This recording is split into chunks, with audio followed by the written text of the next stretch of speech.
नमस्कार दोस्तों, मेरा नाम है विमल सिंह। बालाजी स्टडी अड्डा में आपका स्वागत है। लेखपाल और सुपर डेट के लिए हम आपको जीके जीएस और हिंदी के प्रश्नों की प्रैक्टिस करा रहे हैं। तो इससे पहले वाला जो सेट था उसके हमने जीके जीएस वाले प्रश्न देखे थे। साइड में पिछला वाला वीडियो आपको मिल जाएगा। आज हम इसके हिंदी के प्रश्न की प्रैक्टिस करेंगे। तो चलिए स्टार्ट करते हैं। टोटल 25 प्रश्नों में से सबसे पहला प्रश्न कि कन्नौजी जो है वो डैश उपभाषा की जो है वो एक बोली है और बताना है वो इन चारों में से कौन सा जो है वो सही हो जाएगा। किसकी जो है वो एक उपबोली के अंतर्गत कन्नौजी जो है वो आती है। तो पूर्वी हिंदी, पश्चिमी हिंदी, बिहारी या राजस्थानी। आंसर की बात करते हैं तो पश्चिमी हिंदी आपका ऑप्शन जो है वो सही होगा।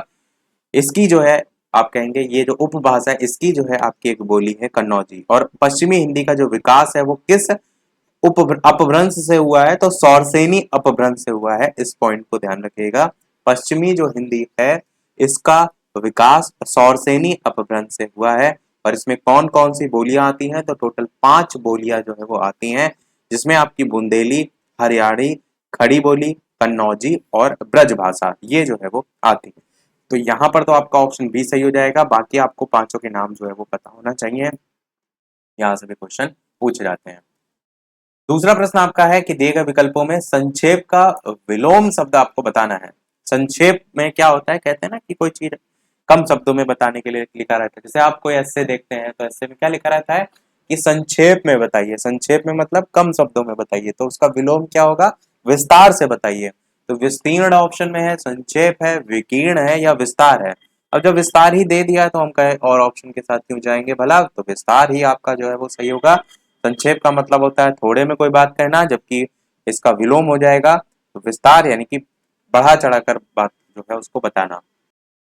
अगला देखते हैं तीसरा प्रश्न कि नीचे दिए गए शब्द जो हैं आपको बताना है किस विशेषण के प्रकार हैं।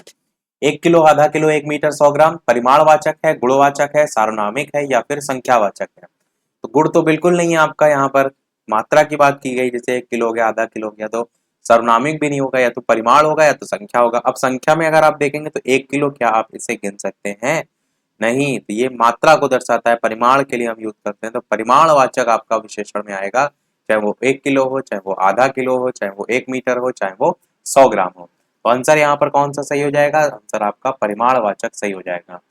चौथा प्रश्न आपका है निम्नलिखित विकल्पों में सही विकल्प बताइए। संघर्ष महात्मा गांधी ने देश की आजादी के लिए किया।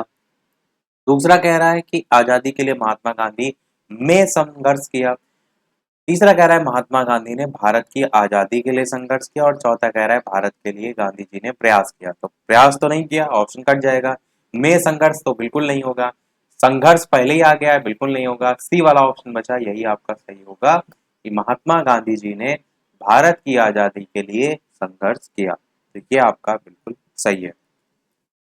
अगला देखते हैं पांचवा प्रश्न, अंतरराष्ट्रीय पुस्किन सम्मान 2019 के लिए किसको जो है वो चुना गया? महेश दर्पण या फिर दिनकर कुमार या फिर मीता नारायण या फिर बुद्धिनाथ मिश्र। तो बताइए इनमें से कौन सा जो है वो सही होगा। अंतरराष्ट्रीय पुस्किन सम्मान, आंसर की बात करते हैं इन चारों में से तो मीता नारायण आपका ऑप्शन सही हो जाएगा। और ये जो पुरस्कार है ये आपका जो रूसी भाषा होती है, रूसी भाषा में योगदान के लिए अंतरराष्ट्रीय स्तर पर दिया जाने वाला सर्वोच्च पुरस्कार जो है वो होता है। तो जो जवाहरलाल नेहरू विश्वविद्यालय ना जेएनयू, इसकी प्रोफेसर मीता नारायण थी। इनको रूसी भाषा में विशेष योगदान के लिए पुस्किल मेडल दिया गया था, 2019 से सम्मानित किया गया था। ये तो 2019 का लिखा है। अब थोड़ा सा लेटेस्ट की बात भी कर लेते हैं। तो सितंबर 2021 में आपका जो है वो घोषणा हुई थी इसी अंतरराष्ट्रीय पुरस्कार सम्मान की, जिसमें जो है वो लेखक थे पंकज सुबीर। पंकज सुबीर जो है इनको देने को लेकर जो है वो घोषणा की गई थी। पंकज सुबीर को रूस का पुस्किन सम्मान सितंबर 2021 में घोषणा जो है वो की गई थी। अब मिलेगा तो पहले घोषणा हो जाती ना, इसलिए तो आपका यहाँ पर आंसर तो हमने देख लिया था ऑलरेडी, पर आपको लेटेस्ट वाला जरूर ध्यान रखना है मीता नारायण के अलावा। छठा प्रश्न देखते हैं कि गूलर का फूल होना मुहावरा का क्या मतलब होता है। पहला कह रहा है कि पता ना चलना, दूसरा कह रहा है अंत होना, तीसरा कह रहा है लापता होना, लापता होना और चौथा कह रहा है शांत होना। कौन सा सही होगा? गूलर का फूल होना का मतलब होता है कि आप कोई चीज लें और किसी से जैसे उधार लेते हैं ना, वो कहते हैं कि गायब हो गए, तो उसके लिए हम कहते हैं कि भैया वो तो गूलर का फूल हो गया, मतलब लापता होना। आपका सी वाला ऑप्शन जो है वो सही होगा। इसको एक अगर आप वाक्य प्रयोग से समझाएं तो कैसे कहेंगे कि श्याम से पैसे लेने के बाद जो राम था वो गूलर का फूल हो गया। मतलब लापता होना जो है उसके संदर्भ में हम इसका जो है वो यूज करते हैं, गूलर का फूल होना। तो देखिए थोड़ा सा लीक से हट के है तो याद रखिएगा। कल्याणी किस लेखक या लेखिका की रचना है? यशपाल की है, या फिर तस्लीमा नसरीन की है, या फिर आपका जैनेन्द्र कुमार की है, या फिर धूमिल की है? बताइए इनमें से कौन सा जो है वो सही होगा। आंसर की बात करते हैं इन चारों में से, तो कल्याणी जो है वो रचना है आपकी जैनेन्द्र कुमार जी की रचना। तो सी वाला आपका ऑप्शन जो है वो सही होगा। जैनेन्द्र कुमार जो है इनका जन्म कब हुआ था? तो 1905 में हुआ था। जैनेन्द्र कुमार जो है इनका जन्म 1905 में कहाँ हुआ था? तो अलीगढ़ में हुआ था। और अलीगढ़ के अंतर्गत और अगर अंदर याद करना चाहें तो कौड़ियागंज गांव में हुआ था। अलीगढ़ ही काफी है अगर क्वेश्चन आएगा तो। और इनके कौन कौन से उपन्यास हैं?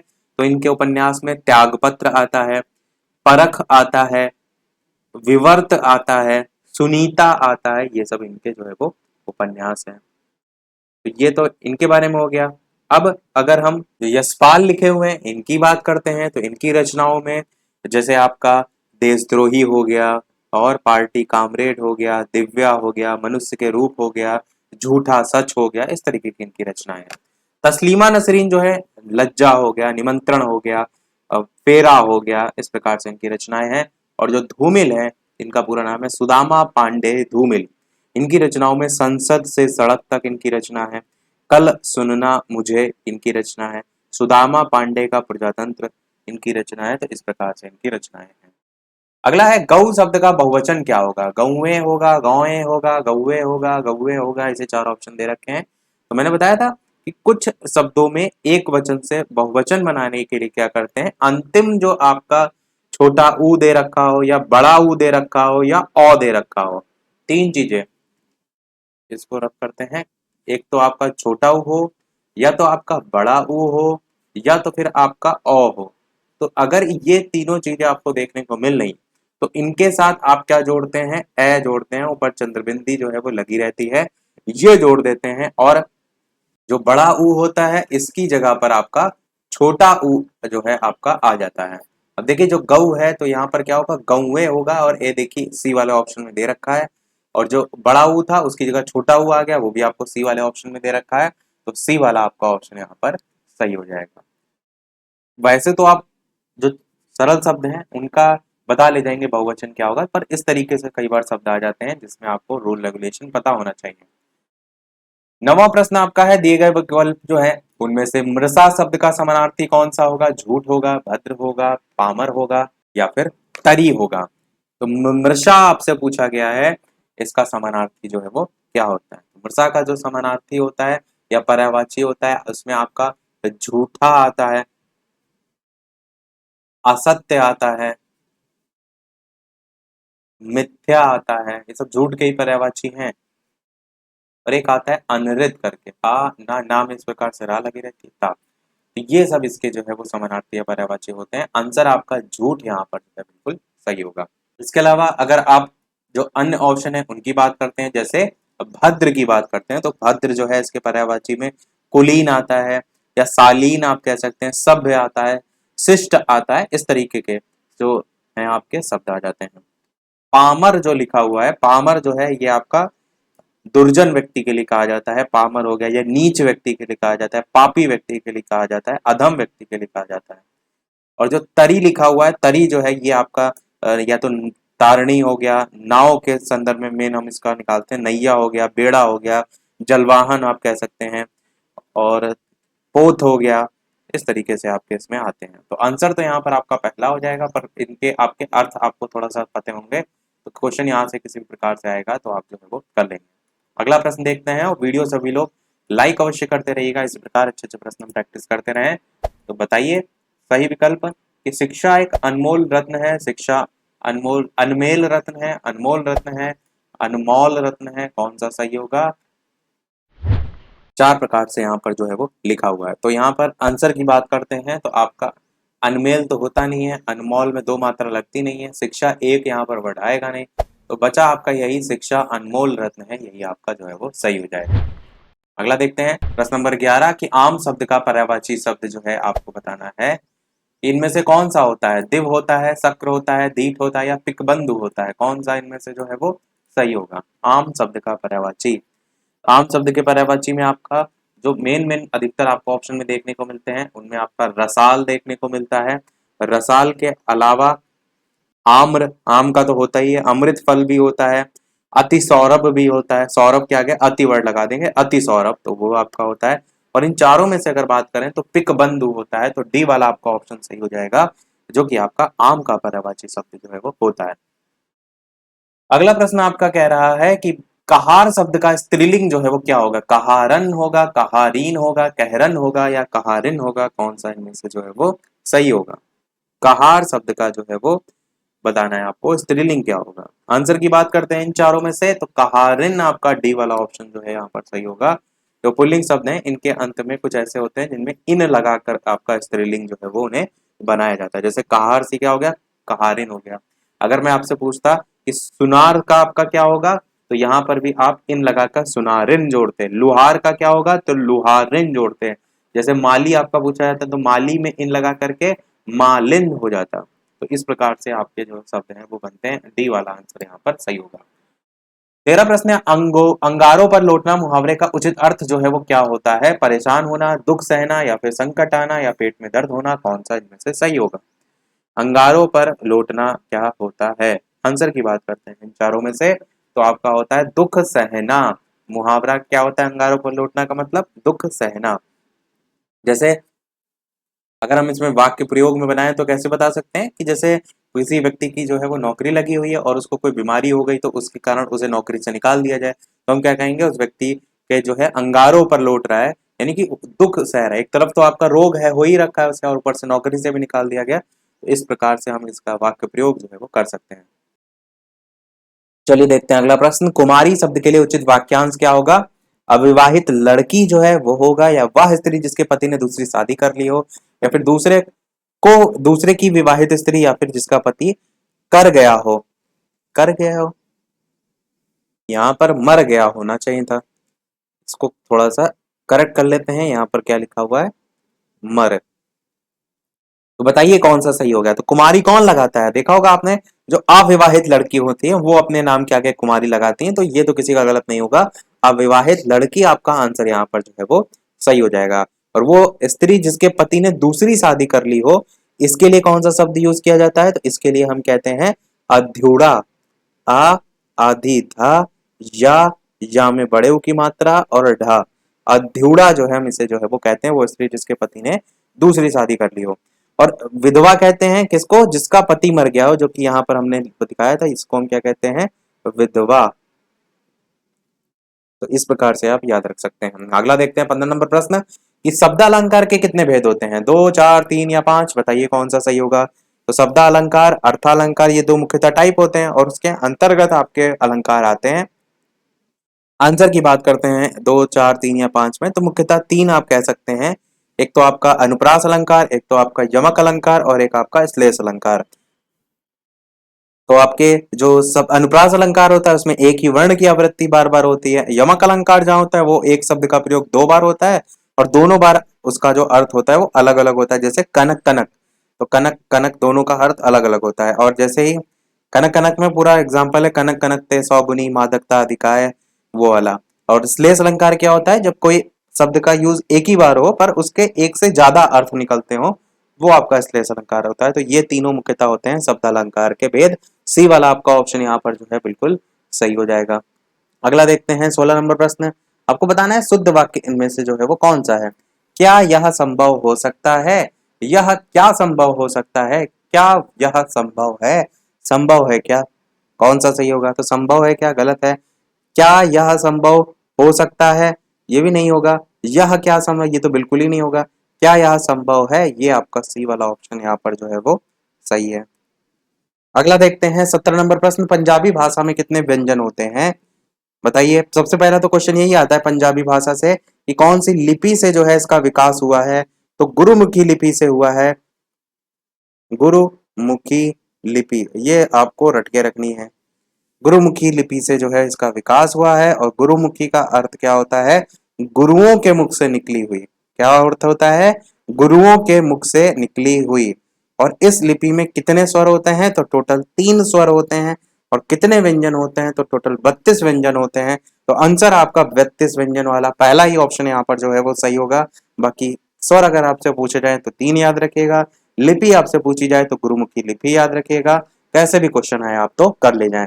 अगला 18 प्रश्न देखते हैं। अरविंद शब्द का समानार्थी क्या होगा?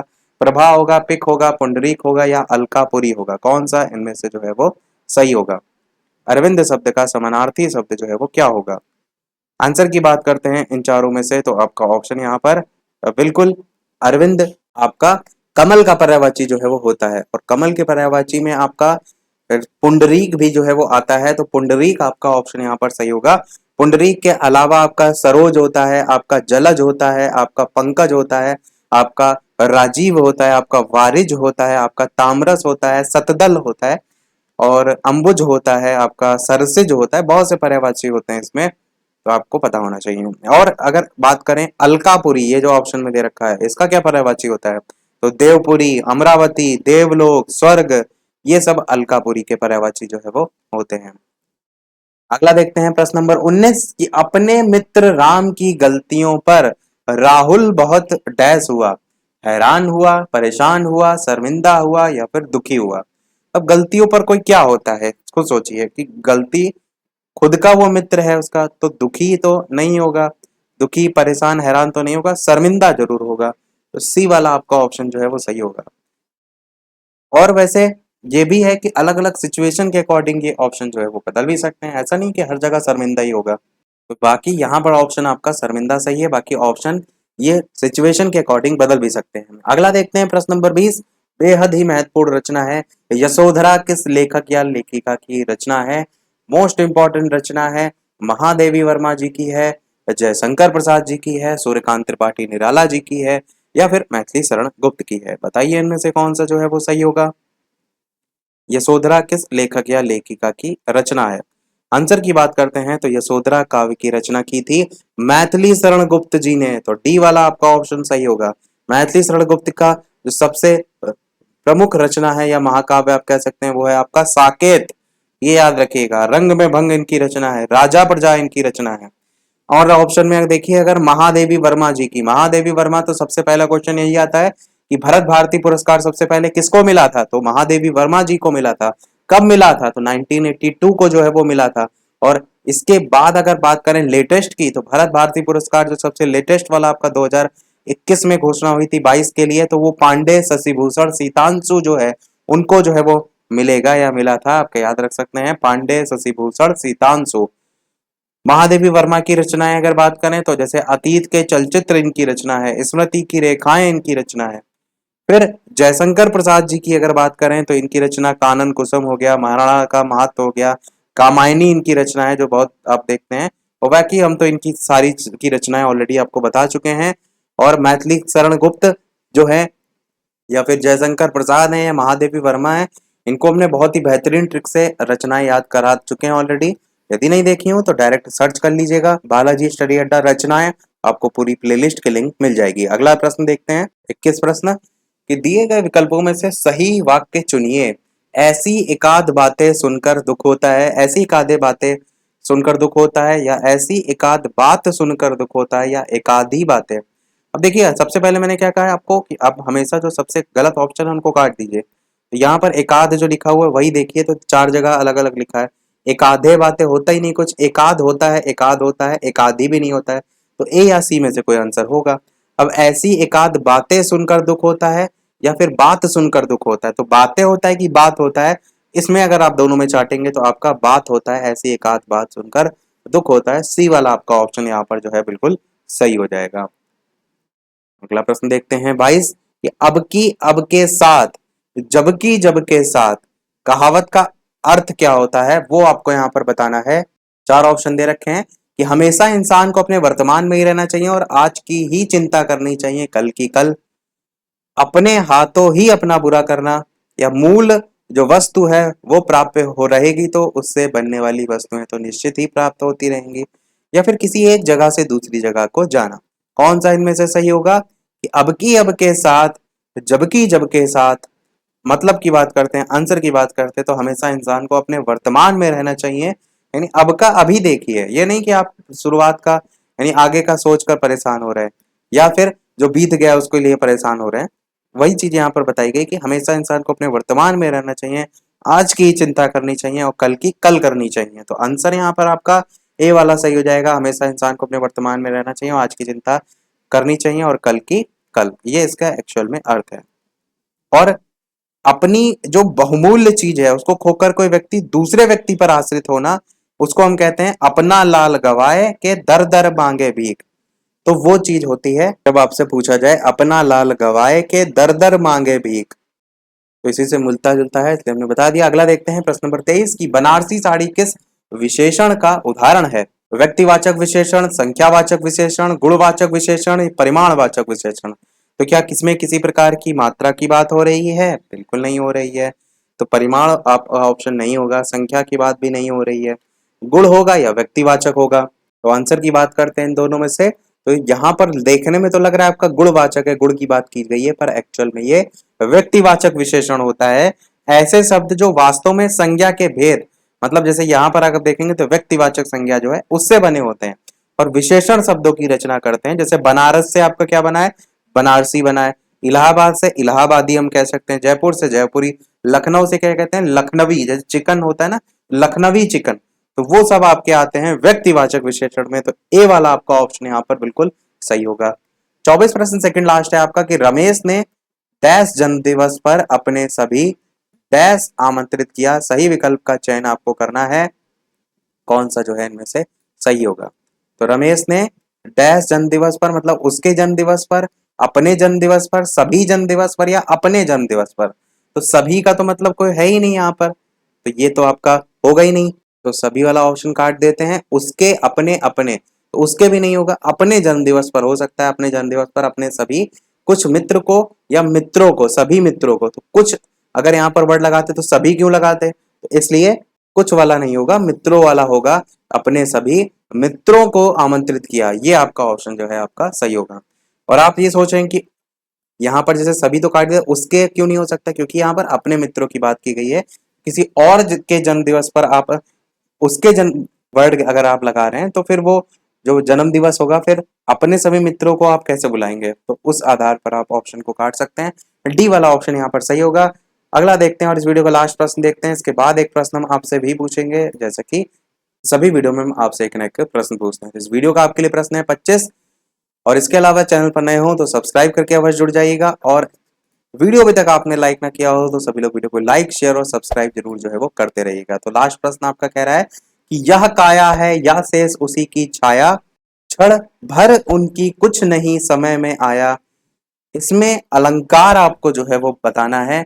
व्यतिरेक अलंकार, दृष्टांत अलंकार, संदेह अलंकार, प्रतीप अलंकार, कौन सा सही होगा? तो जब उपमेय और उपमान में समानता देखकर यह निर्धारित नहीं हो पाता है कि उपमान आपका वास्तव में उपमेय है या नहीं, तब आपका अलंकार जो होता है वो आपका होता है संदेह अलंकार। और यही आपका ऑप्शन यहाँ पर जो है वो बिल्कुल सही हो जाएगा। यानी कि किसी प्रकार का जब संशय बना रहता है, जैसे यहाँ पर जो दे रखा है, यह काया है या शेष उसी की छाया, क्षण भर उसको कुछ समझ में, यहाँ पर समय लिखा नहीं है, समझ है, ये समझ में ना आया। तो ये जो है आपका संदेह अलंकार का जो है वो उदाहरण हो जाएगा। सभी प्रश्न हुए हमारे समाप्त। अब एक प्रश्न आपके लिए भी, जैसा कि सभी वीडियो में हम आपसे एक ना एक प्रश्न पूछते हैं। तो इस वीडियो का आपके लिए प्रश्न है जिसका आंसर वीडियो के मेन कमेंट में आपको बताना है कि चौरी चौरा कांड आपका कब घटित हुआ था? 1920, 1921, 1922 या 1925?